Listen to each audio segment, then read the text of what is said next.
All right, I'm Adam with Best Buy Metals, and today we're going to be looking at kind of a unique product in the metal roofing world. This is the Spanish Stile through-fastened panel. It's manufactured here at Best Buy Metals in Cleveland, Tennessee, and we're going to be working with Chris, our installer today, and he's going to be showing us how to install this system starting from the ground up. So the very first thing that we're going to do is we're going to start by installing the sub trim, the trim that goes on before the panels. So we're going to have some extended eave trim that's going to go on and wrap the perimeter and cover the fascia on the roof. Now I like the extended eave versus just the Denver or the flush eave. It gives the panels a platform to hang onto, so that you're not having the panels overhanging the edge of the roof and causing them to flap around in the wind.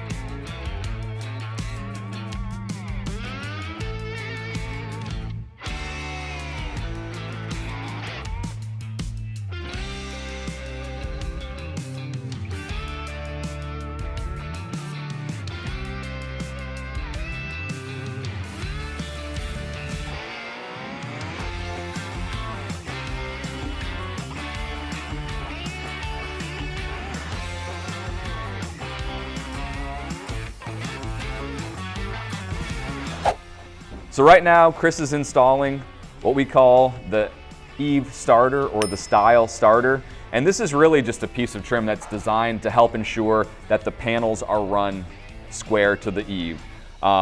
You'll notice when the panels are installed, there's going to be a lip on the bottom side of the first course, and we want to make sure that that's sitting here on the starter, giving you a nice continuous flow. So a couple other pieces of pre-trim, trim that's going to go down first, are going to be the valley flashing. Some people refer to this as the valley pan. We've actually narrowed this piece for the sake of this display, but this is actually a 30-inch valley flashing. It's really designed to make sure that even any backsplash that may come up from high winds or tropical storms is not going to make its way back to the deck of the roof. This other piece down here is called the Stile starter, and really the purpose of this piece is to keep the panels sitting flush and running square with the fascia of the roof. Especially on a longer run, you know, if you're going 80 feet, there's a tendency to sometimes have an unsquare roof create non-square panels. We want to make sure that this piece is really running flush so that the panels are not changing angle or elevation along the entirety of the run. So this next piece is called the rake starter. And Stile's a little bit unique with the gable or the rake pieces because the formed finish pieces are unique. They're not exactly the same. So we do have to specify left and right gables, and you really determine whether it's a left or a right gable by, is it on your right side as you're looking up the roof, or is it on your left side as you're looking up towards the roof? So this right here would be our right gable, this right here would be our left gable, and as we get to the formed rake pieces, you'll see why that's important to differentiate, or to at least know the difference between the two as you're estimating and building material lists. And this channel right here is oversized. It's designed to have a depth to it so that the panels can actually sit within that channel, and this upturned lip that's right here on the edge of the piece is also designed to help control water flow. If there is a little bit of water that gets past the last rib on the panel, it will just ride down this oversized channel, and in this example, it's going to be coming right into the valley and directed off the roof at the eave. The next sub piece of trim is the hip and ridge closure, or the C closure.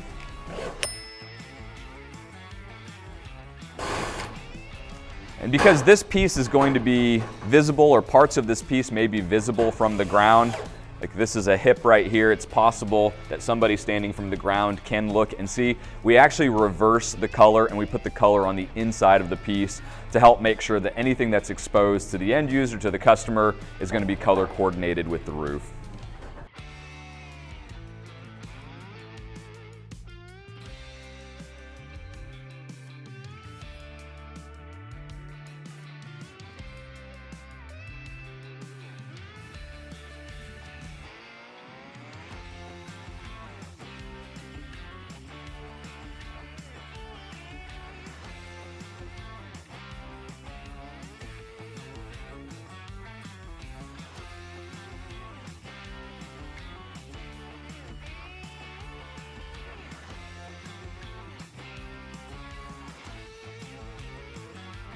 So much like the C closure that Chris installed over here on the hip of this roof, the same C closure is used anytime there's a ridge cap, and we'll be mounting formed ridge cap on those pieces.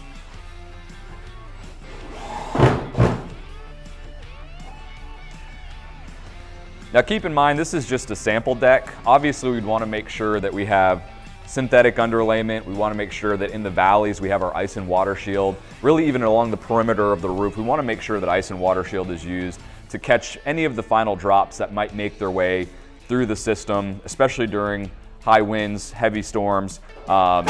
This panel is, or this profile product is so popular with coastal applications because it does weather extreme weather conditions so well.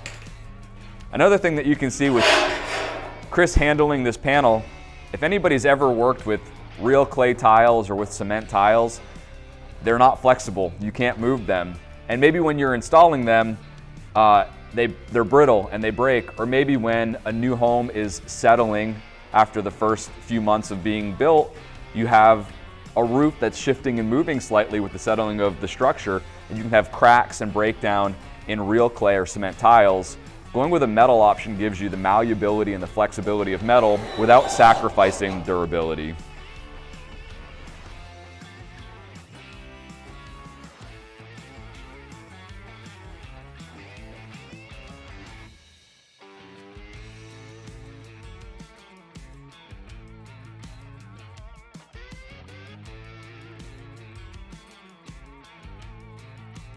So a lot of you might be wondering, how do you cut this formed corrugated panel along hips and valleys?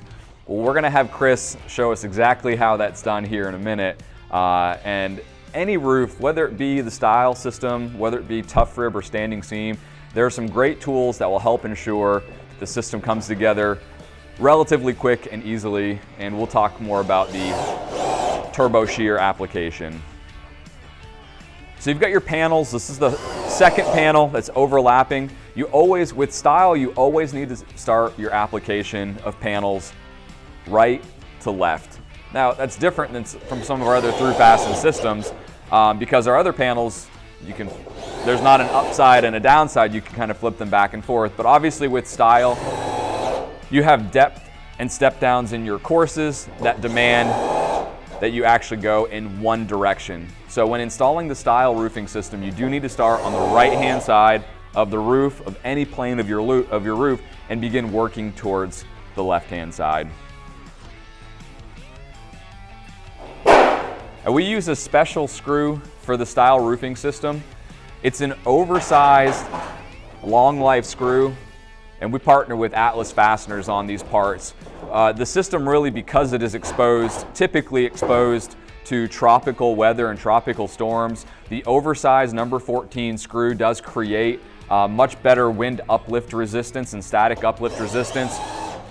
And the oversized washers of these long life screws really allow the corrugation or the rounded pattern of the roofing system to be completely sealed.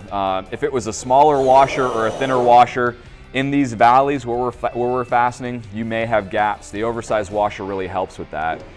And one of the questions that we get asked a lot is, well, why don't we just put the screw in the peak of the panel instead of in the valley of the panel? Because logically, there's less water or traffic that comes down on the peak, right? Water escapes down to the path of least resistance. But we've observed that you get a much more secure roofing system by putting the screws in the valley of the system.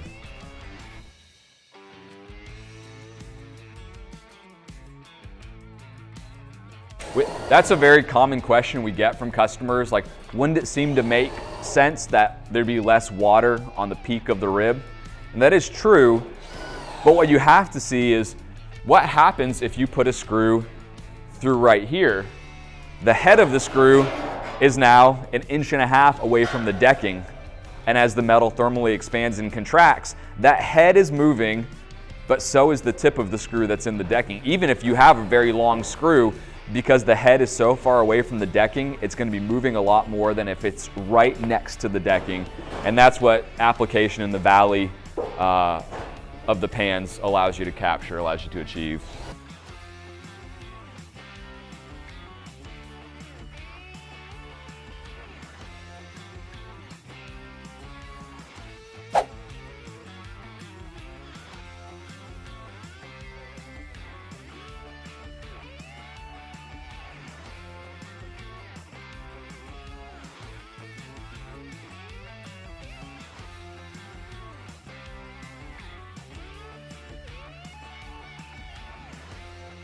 Like most roofing systems, there are additional accessories and components that go along with the Stile roofing system. The foam closure is a major part of creating a watertight system. And so this foam closure is the same corrugated pattern as the panels are. And so this works really well for the eave of the roof. So we could go ahead and before we secure this panel down, we would be able to actually set this on top of the extended eave and then secure it down into it. Another place where this closure works really well is up at the peak of the roof. So on your ridge cap. So you could install this with an adhesive, or really you can just put it in place and then run your fasteners down through the formed ridge into the closure to hold it in place. Now, one thing you might notice is coming down along hips and valleys, the pattern of this closure doesn't work very well. It's really designed just to go across the total width of the panel. As you go down a slope on a hip or a valley, you really end up getting elongated gaps between the valleys or between the corrugated patterns. So our friends at Marco Industries, they created this hip and valley closure that is designed to actually account for the changes in the spacing for all hips and valleys. I don't know if you can kind of see how that looks a little bit different than our standard ridge and valley closure.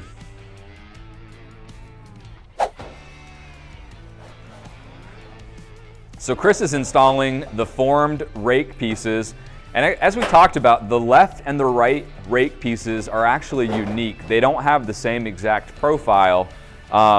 They look the same on the face of the system, but when you come and you look at how they lock onto the rake starter, they're both actually different. This hook that's on the top of the formed rake right piece would not work on the side of the left piece.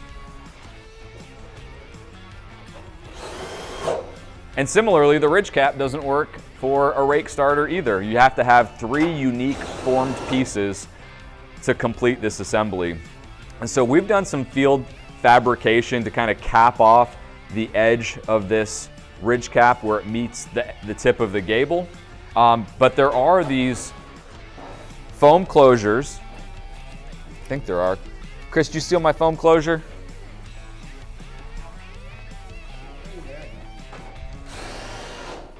I know he took it, Mason. So here at the edge of the ridge cap, you can do some field fabrication and you can actually fold and bend this piece down. You can actually let the formed ridge come out even further and make a faceplate out of just a flat sheet of the product, or you can use a foam closure that is designed to sit within the actual opening of that formed ridge. So it's important that we use color matching pop rivets to lock the seams of panels where they overlap together.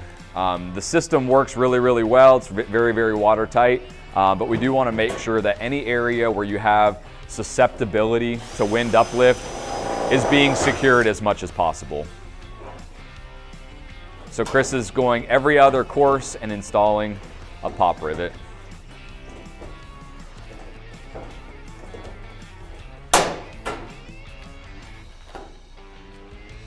So like we've been talking about, this system is really designed for areas of extreme weather. And so it's really important that we follow the recommended screw pattern. And what we see down here along the eave is we do recommend that a screw is installed in every valley of the corrugated panel along the eave, and also up along the top or the peak of the roof. We want to see screws installed in every valley. We haven't done that quite yet, but that's something we'll be working our way towards.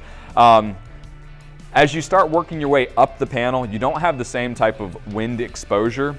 So putting a screw in every other valley is acceptable. It'll cut down on the number of penetrations in the system, and you'll get the same general wind uplift and static uplift rating by going every other course, and then within the interior of the panel, just going every other valley. We don't see this used very often, but there is a valley cap option for the Stile roofing system. And again, this looks a little bit oversized because of how small the dormer is that we're working with. But if you do want to conceal some of the edges within the valley, you can fabricate and make this piece work. There is some concern with water damming if there's debris and leaves that build up on the roof. It could accumulate here, so we typically leave an open valley as opposed to using the valley cover. So on this example, on this sample deck, we did the extended eave. We think that's a system that makes a lot of sense, but installing metal and commercial gutters along with this system is also acceptable. We see a lot of hotels that are looking for this type of decorative look that need larger commercial gutters to actually take care of the water that's coming off of the system. So even though we've just used one example, you can use the extended eave, you can use a commercial gutter system, and you can use the flush Denver eave for the Stile system. Again, keep in mind there are a lot of additional accessories that can go along with this system. We talked about the standard eave and ridge closure. We talked about the hip and valley closure. We talked about ice and water shield for the valleys and along the eave perimeter.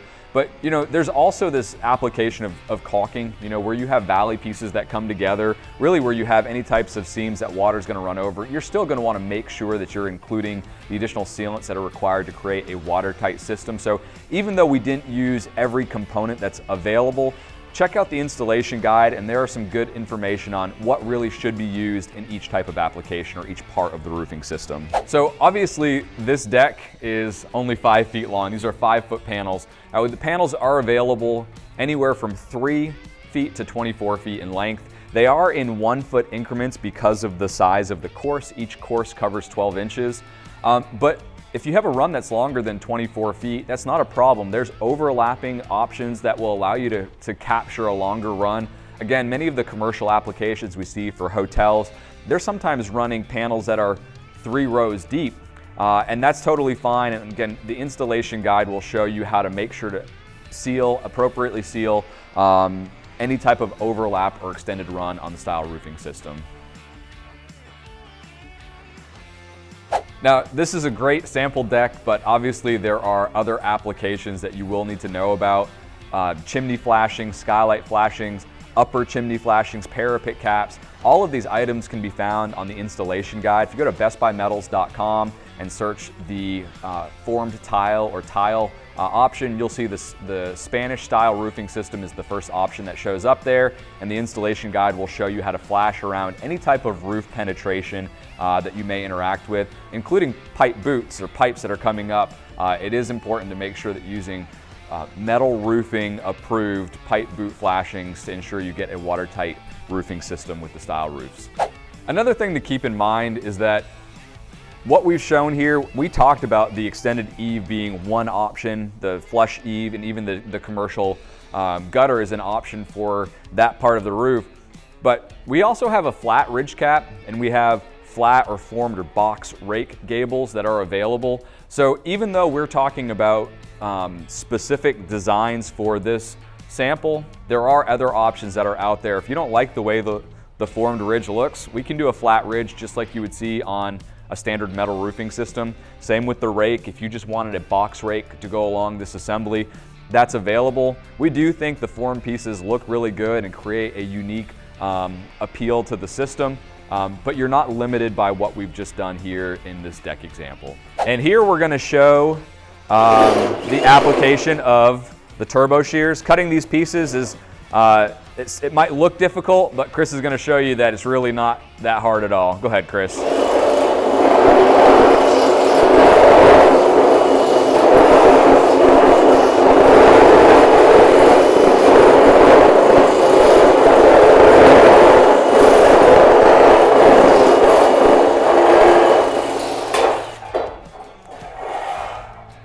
And that, folks, is how you do it. So thanks for joining us today as we learned how to install the metal roofing deck for our Spanish style roofing system. Thanks to Chris for helping us with the install side of things. And as they say, those who can't do, teach, and those who can do, well, thankfully we have Chris to help us out with that. So if you want to learn more about Best Buy Metals, you can go check out our website, bestbymetals.com. We've got additional installation guides and details for the Stile system, along with all of our other roofing systems. You'll be surprised with how many options are available out there. If you want to learn more about metal roofing in general. We have a metal roofing podcast. Go to metalroofingu.com and you can check that out. Also check us out on Facebook, Instagram, Twitter, TikTok, and all those social sites. We're always posting new and hopefully interesting content.